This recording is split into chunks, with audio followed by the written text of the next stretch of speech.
actually 10 grams higher than she was yesterday. She's acting awfully keen, so she's at 1035. That was after a crop up day. So I gave her 90 grams of food at, so she's burned 80 grams of food. Is that right?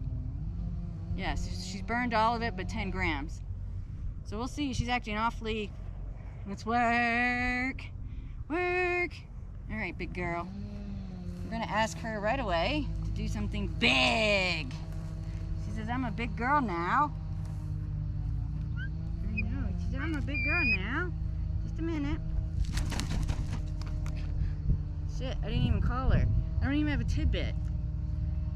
But I want to reward her. Here, don't look. Good girl. Alright, I'm gonna go a lot farther. This is getting too easy for her. Time to move on. Okay.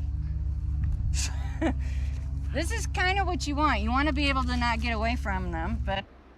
So when you're working with your bird on the creance and you're getting ready to cut the birds loose, this is what you want, except for obviously you want that line to be 100 feet or even farther.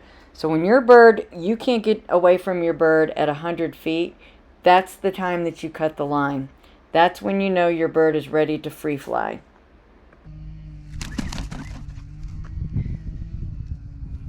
Ooh, she liked that. Good girl. Let's do that again, because that's actually good exercise for her too. I should have done it longer. Shit.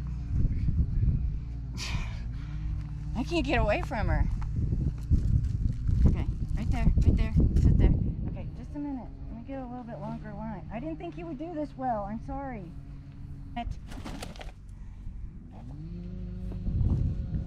So she's doing her own jump ups, which I guess is good.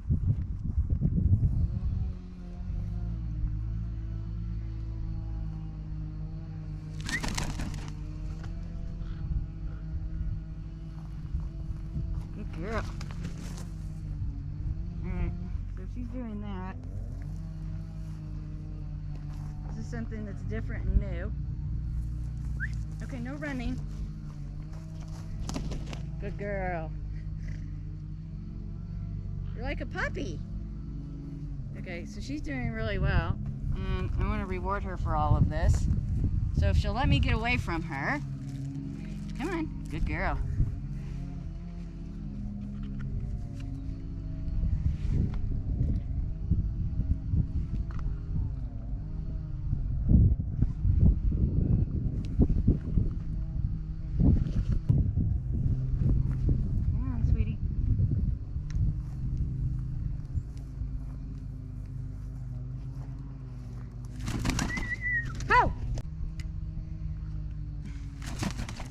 Fine. Come on, sweetie.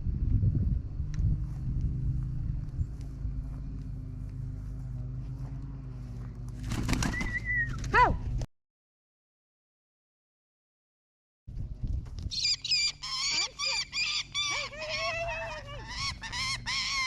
This is what she did the other day.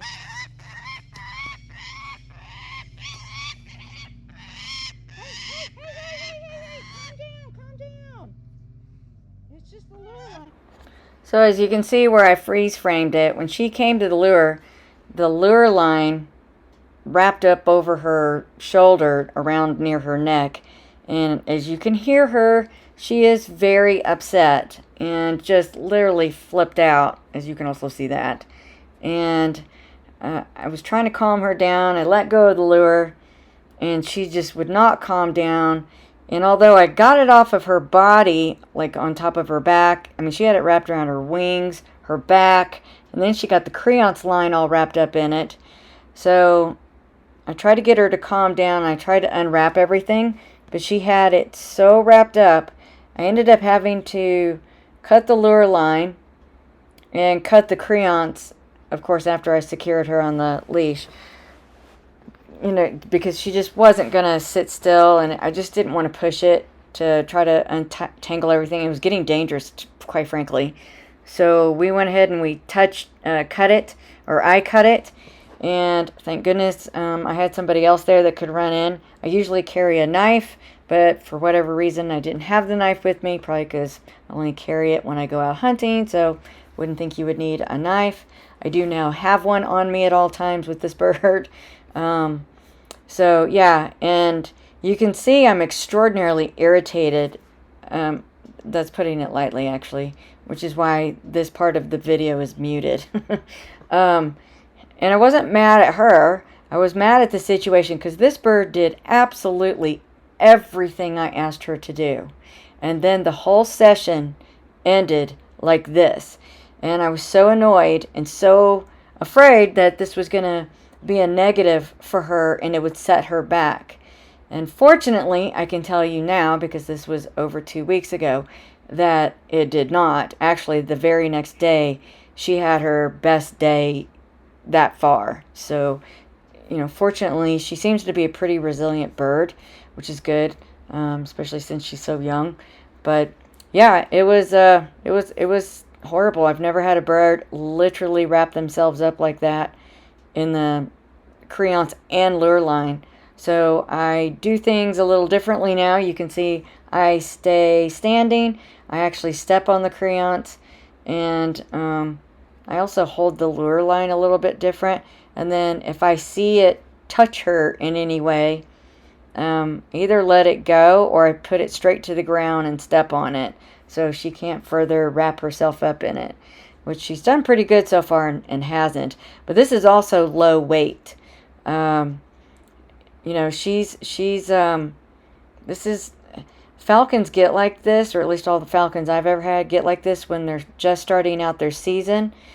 Finley would kind of, you know, because they're lower in weight than they're used to.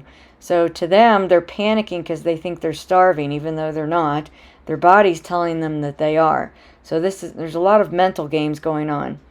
So what I did after she did this, I, even though she was 10 grams higher than she was the day before, I kept raising her weight. So I think she was at 1035 here.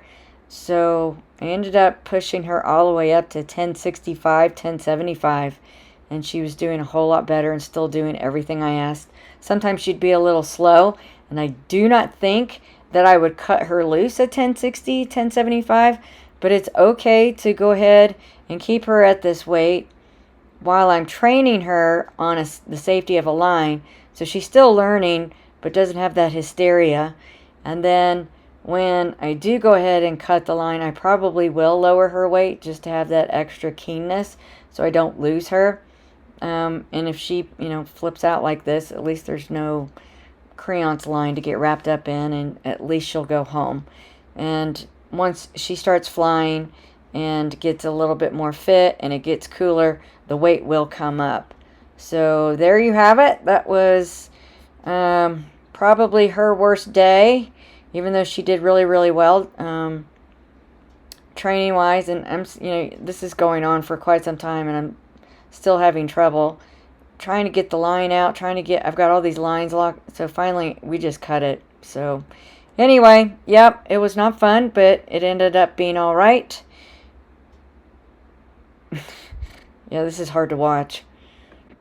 So be sure to go ahead and watch her next day, because it's a great day for her.